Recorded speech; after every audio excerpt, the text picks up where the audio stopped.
महाराजा बन जाऊं, दुनिया की दौलत हमारे घर में इकट्ठी हो जाए, सिर्फ इतने काम के लिए वो प्रभु ने हमको मानव शरीर दे करके इस धरती पर उतारा है। और इसी काम को करने में 24 घंटा हम लोग लगे हुए हैं। 24 घंटा भाग मची हुई है।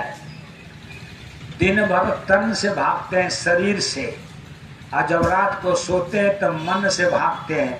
24 घंटा भाग और माया की छाया, मिट्टी का समान हमारे घर में इकट्ठी हो जाए, इसी के लिए रात दिन हम लगे हुए हैं। और इसी को इकट्ठा करते करते करते करते हाय हाय हाय हाय हाय मची हुई है। हाय हाय हाय हाय करते करते एक दिन हमारी ही हाय हो गई और हम ही छोड़कर चले गए। कभी भी विचार नहीं किया, कभी भी चिंतन मनन नहीं किया। उस प्रभु ने हमको मानव शरीर दे करके भेजा था। कौन सा प्रभु, ये भी जानकारी होनी चाहिए। वो प्रभु है जो महापुरुष महात्मा आते हैं तो 5 नाम का दान देते हैं। 5 नाम के दान में से जो पहला नाम है वही काल भगवान संसार के रचयिता देना होता है तो आपको सामने बैठा देता है और कहता है आपको मानव शरीर में दे करके भेज रहा हूं। और सामने वक्त गुरु बैठे होते हैं, जो उस समय को जो गुरु होते हैं, गुरु भी सामने बैठे होते हैं। कहीं आपको मानव शरीर दे रहा हूं, ये सामने गुरु बैठे हैं, गुरु के पास में चले जाना, नाम की विद्या लेकर के अपनी जीवात्मा को जगा करके अपने देश अपने घर वतन को चले आना। और मेरे इस शरीर को जैसे दे रहा हूं पाक साफ पवित्र, इस मेरे शरीर को उसी तरह से मुझे वापस कर देना। अपना काम कर लेना और मेरे इस शरीर को साफ सुथरा पाक साफ पवित्र इसी तरह से मुझे लौटा देना। और कर्मों का विधान बनाया, कर्म प्रधान विश्व रचि राखा, जो जस करे सो तस फल चाखा। कर्मों का विधान बनाया, पाप और बुरे का विधान बना दिया, अच्छे बुरे का विधान बना दिया। अच्छा करोगे तो स्वर्ग वैकुंठ में जाओगे, पाप कर्म करोगे तो नरक और 84 में जाओगे। कर्मों का विधान बना दिया। और ये भी विधान बनाया कि नर तन धर गुरु सेवे नहीं, सो जन अवसर नरक को जाहि। जिसने मानव शरीर धारण किया और गुरु के पास में नहीं गया, गुरु नहीं बनाया, उसको नरकों में जाना होगा। ये विधान बना दिया। इस विधान को कोई काट नहीं सकता। ये विधान बनाया और विधान बना करके प्रारब्ध पहले रचा। जितना अपने अपने धर्म कर्म के अनुसार जितने हमको देना होता है, मकान दुकान रुपया पैसा बेटा बेटी धन दौलत पति पत्नी मकान दुकान रोटी कपड़ा जितने देना होता पहले देता है। यहाँ लिखता है प्रारब्ध पहले रचा, पहले देता है। इसके बाद में पाछे रचा शरीर, बाद में शरीर की रचना करता है। पहले देता है, पहले यहाँ देगा उतना ही आपको मिलेगा जितना वहाँ लिख करके उसने भेज दिया। और उसी के आधार पर मिलता है जैसा जिसका धर्म कर्म होता है। आपने देखा किसी के पास में गाड़ी घोड़ा बंगला मकान दुकान बेटा बेटी सब मौजूद है और एक आदमी के पास में परेशानी हो रही है, तो जिसके पास में सब कुछ है उसने अच्छा कर्म किया हुआ है, उसी के आधार पर उसको सब कुछ मिला हुआ है। और हमने नहीं किया हुआ है तो हम हर बात में हमको परेशानी है, मकान नहीं है दुकान नहीं है परिवार ठीक नहीं है बच्चे ठीक नहीं है। यानी प्रारब्ध के अनुसार हमको जैसा जैसा जिसका कर्म होता है उसी के आधार पर उसको मिलता है। इसलिए महापुरुष ने कहा हुआ है बुरा काम का बुरा नतीजा, गलत काम करता बुरा काम करता उसका नतीजा भी बुरा होता है। बुरे काम का बुरा नतीजा ना मानो तो कर देखो, करके देख लो। और जिसने जिसने किया है भैया जाकर उसका घर देखो। जिसने गलत काम किया बुरा काम किया उसको घर जाकर के देख लो। औरों का धन देख के भैया जरा भी मत अफसोस करो। मकान दुकान रुपया पैसा धन दौलत गाड़ी घोड़ा किसी का देख करके अफसोस नहीं करना चाहिए। औरों का धन देख के भैया जरा भी मत अफसोस करो, और जितना दिया विधाता ने बस उतने में संतोष करो। जितना आपको मिला है उतने में आपको संतोष करके रहना है। ये कर्मों का विधान इतना जटिल है, उस विधान को कोई काट नहीं सकता। कर्मों का विधान बड़ा जटिल भोग, भगवान राम को भोगना पड़ा, कृष्ण भगवान को भोगना पड़ा, देवी देवताओं को भोगना पड़ता है, ऋषि मुनि को भोगना पड़ता है, इंसानों को भोगना पड़ता है। जैसे जैसे के कर्मों में लिख दिया गया उस कर्मों के विधान को उसको भोगना होता है। भगवान राम की शादी सीता माता से होना था। विद्वानों ने देखा राम के जोग में जंगल जाना है और सीता माता राजा की लड़की सुकुमारी कोमल जंगल में दर बतर भटका खाएंगी। तो लोगों ने विचार बनाया सीता माता की शादी भगवान राम से न होने पाए। बड़ा कोशिश किया, लेकिन कर्म गति तारे नाही तेरी, जो कर्मों में था वो खत्म नहीं हुआ, टला नहीं। मुनि वशिष्ठ ऐसे पंडित ज्ञानी सो ढक लगन धरी। वशिष्ठ मुनि बड़े विचार करके शोध करके लगन पत्रिका लिखा। लेकिन आपको मालूम है सीता के रखवाले राम लखन दोनों भाई, सीता के रखवाले राम लखन जब हरण हुआ तब कोई नहीं थे, और जब मरण हुआ तब कोई नहीं। रावण भी शक्तिशाली था, जब लंका जला तब कोई नहीं। द्रौपदी के पांचों पांडव थे, जब चीर हरण हुआ तब कोई नहीं। अभिमन्यु राज दुलारे थे, पर चक्रव्यूह में कोई नहीं। सच है दुनिया वालों, इस संसार में अपना कोई नहीं। जो लेख लिखा है कर्मों ने, इस लेख के आगे कोई नहीं। अपना कर्म भोगना होता है। भगवान राम को कर्मों में जाना पड़ा, कर्म भोगना पड़ा। कृष्ण भगवान अपने मामा कंस को 14 साल की अवस्था में मारा, और मार करके उन्होंने विचार बनाया कि चलो जेल में चलते हैं। हमारे माता पिता दोनों 14 साल से जेल में बंद हैं, माता पिता को जेल से बाहर करो। और जब कृष्ण भगवान जब जेल के अंदर गए तो देखा देवकी माता ने, और देख करके बोला अरे कृष्ण, तुमको लोग भगवान कहते हैं, तुम किस बात का भगवान है? कैसे लोग तुमको भगवान कहते हैं? अगर तू भगवान होता तो तुम्हारे माता पिता दोनों 14 साल से जेल में बंद हैं, और तुमको बचाने के लिए नहीं आता, तू किस तरह का भगवान है? तो कृष्ण भगवान हंस दिए, कहा माता जी सबको अपने अपने कर्मों का भोग भोगना होता है। तो देवकी माता ने कहा कि हमारा ऐसा कौन सा कर्म था कि मैं 14 साल से जेल की सजा काट रहे हूँ? तो कृष्ण भगवान ने बताया कि माता जी रामावतार में त्रेता में मैं ही राम बनकर के आया था, मैं ही राम था, और आप ही माता जी कैकेयी माता, मेरी माँ कैकेयी, आप ही कैकेयी माता थे। अजब था तो आप ही कैकेयी माता मुझे 14 साल के लिए जंगल भेज दिया। यानी कौशल्या माता से भगवान राम का आपने अलग करा दिया 14 साल के लिए। कौशल्या माता अपने बेटे से 14 साल तक अलग रहे, उनको आपने जंगल भेज दिया।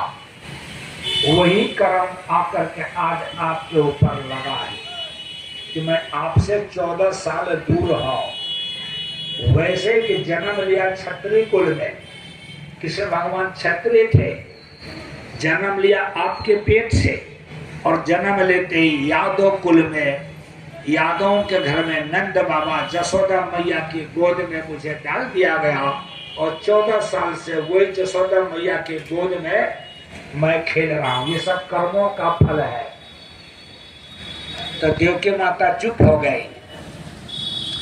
उन्होंने कहा चलो मैं मान लिया नहीं थे और तुमको हमने जंगल में भेज दिया, लेकिन वो जसोदा मैया नंद रानी, वो जसोदा मैया, उसका कर्म ऐसा कौन सा था कि तू उसका बेटा है भी नहीं और उसके गोदी में खेल रहा है। तो कृष्ण भगवान ने बताया कि माता जी वही जसोदा मैया नंद रानी, वही जसोदा मैया उस समय त्रेता में राम की माँ कौशल्या माता थी, वही कौशल्या माता इस समय द्वापर में आप वही मैं राम कृष्ण बन करके आया, वही आप मेरी माँ कौशल्या माता, वही कौशल्या माता नंद रानी जसोदा मैया बन करके आई हुई है। और जिस तरह से 14 साल राम को आपने जंगल भेजा, जन्म लेते ही आपको पेट में जन्म लिया और मुझे उठा करके नंद रानी जसोदा मैया के गोद में डाल दिया गया। 14 साल से मैं उनका बेटा बन करके उनका सुख दे रहा हूँ, और आप अपने बेटे से 14 साल से दूर, और वही नंद रानी जसोदा मैया अपने बेटे के साथ में खेल रही है। माता जी पूरा हो गया, आपका भी कर्म खत्म हो गया, जसोदा मैया का भी कर्म खत्म हो गया। 14 साल जब खत्म हुआ है तो मैं आया हूँ मामा कंस को मारा, और मार करके आपको जेल से निकालने के लिए आया।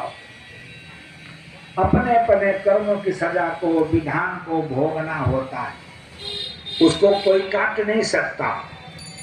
लेकिन एक जगह ऐसी है, एक स्थान ऐसा है कि कर्मों की सजा को भोगना नहीं पड़ता है। वो स्थान है संत महात्मा गुरु। गुरु होना चाहिए, महात्मा हो।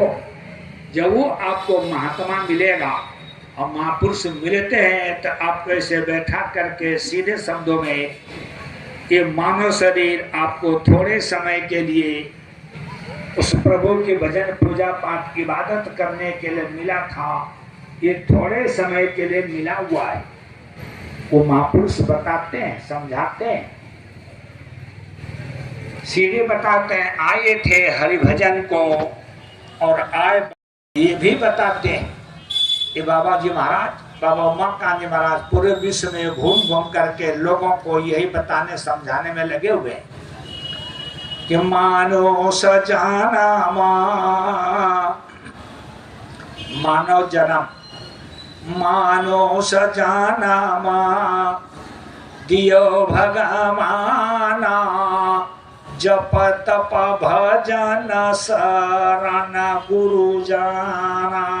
ये मानव शरीर जप करने के लिए, तप करने के लिए, भजन करने के लिए।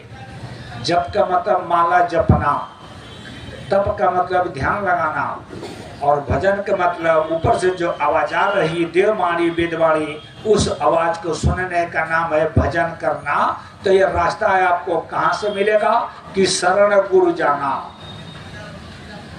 यही भेद, यही रास्ता कि महापुरुष पूरे विश्व में जड़ जीवन को करें सचेता, जग में विचरत हैं यही हेता, सारे संसार में घूम घूम करके ये बाबा उमाकांत जी महाराज हम लोगों को भेद और रास्ता बताने में लगे हुए हैं। हम लोग भटक गए, भूल गए। आए थे हरिभजन को और आए बसाया गांव, गांव बसा लिया, परिवार बसा लिया, समाज बसा लिया, संसार बसा लिया। आए थे हरिभजन को और गांव में, परिवार में, समाज में, संसार में उलझ गए। जिस काम को करने के लिए आए थे वो काम हमारा छूट गया, और जिस काम को करने के लिए नहीं आए थे उस काम को हम लोग करने लगे। आए थे किस काम को, किया कौन सा काम, और भूल गए धन धाम। इस धन धाम में एक तरफ से लग गए। पैसे घर में आना चाहिए, पैसे की प्रधानता हो गई किसी तरह से धन दौलत घर में इकट्ठी हो जाए, मकान दुकान रुपया पैसा किसी तरह से हमारे घर में इकट्ठा हो जाए, इस काम को करने में लगे, ऐसे को बनाते बनाते इकट्ठा करते करते तब तक हमारे शरीर का समय पूरा हो गया। शरीर का समय कितना दिया था? जब आपको उतारा था तो समय कितना दिया था? 100 साल, 90 साल, 80 साल, 70 साल, सालों दिनों महीनों का समय नहीं मिला है कि 100 साल जिंदा रहेंगे, 80-90 साल जिंदा रहेंगे। अपने अपने धर्म कर्म के अनुसार गिनती का श्वास मिला हुआ, गिन करके श्वास हम और आपको मिला हुआ है। अरे हमारी गिनती का श्वास इतनी अमोलक है, इतनी बेशकीमती है कि हमारी एक सांस की कीमत कोई देने वाला है आपको नहीं मिलेगा। दुनिया की सारी दौलत इकट्ठा कर लो और ले जाकर आप किसी को दे दो, तो सारी दौलत ले लो, हमारी एक सांस बढ़ा दो तो कोई आपकी एक सांस बढ़ाने वाला नहीं मिलेगा। इतने बेशकीमती सांस को हम लोगों ने माया की छाया, मिट्टी का सामान इकट्ठा करने में हम लोगों ने खर्च कर दिया। इंसान पानी का बुलबुला चलता, उसी तरह से पानी का बुलबुला है, आदमी बुलबुला है पानी का, नहीं भरोसा इस जिंदगानी का।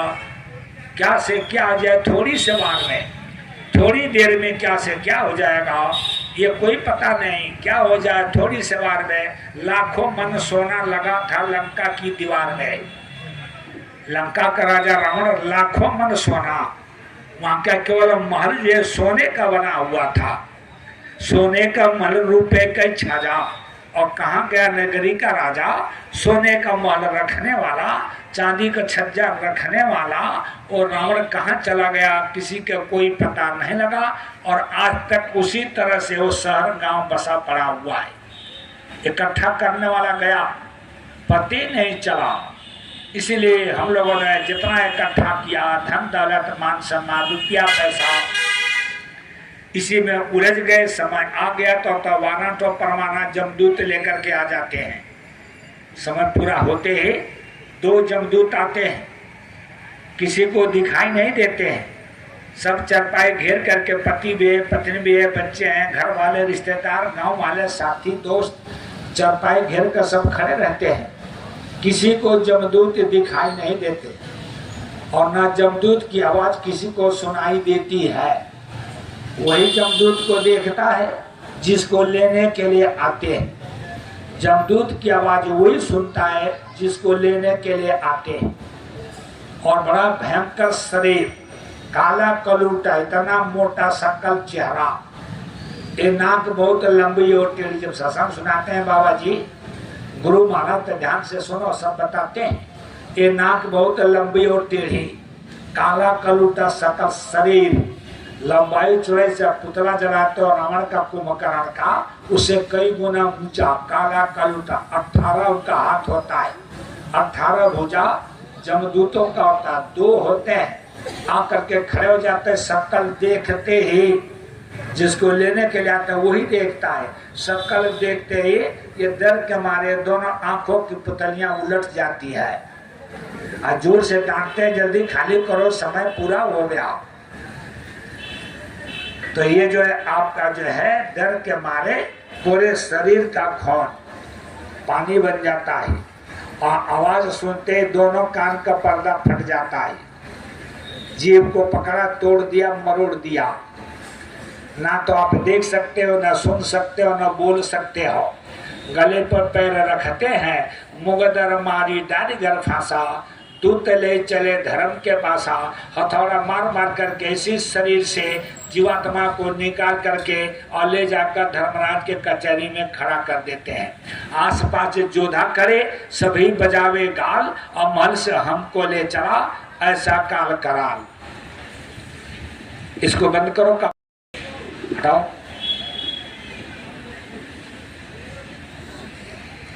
ये भागवत रामायण की तरह ही हो रही है कि सब कुछ चलता रहेगा, लोग खाते पीते रहेंगे और जो भागवत चलती रह रही है। इतना चीज हम लोगों ने नहीं सीखा। सभी सत्संग में जाते हैं लेकिन कुछ सीखा ही नहीं आपका। सत्संग चल रहा तो इसमें काफी बातें नहीं लगी।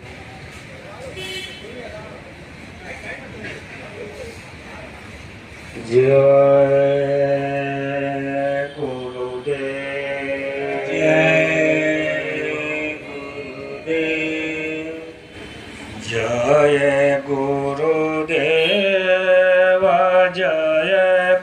करो दे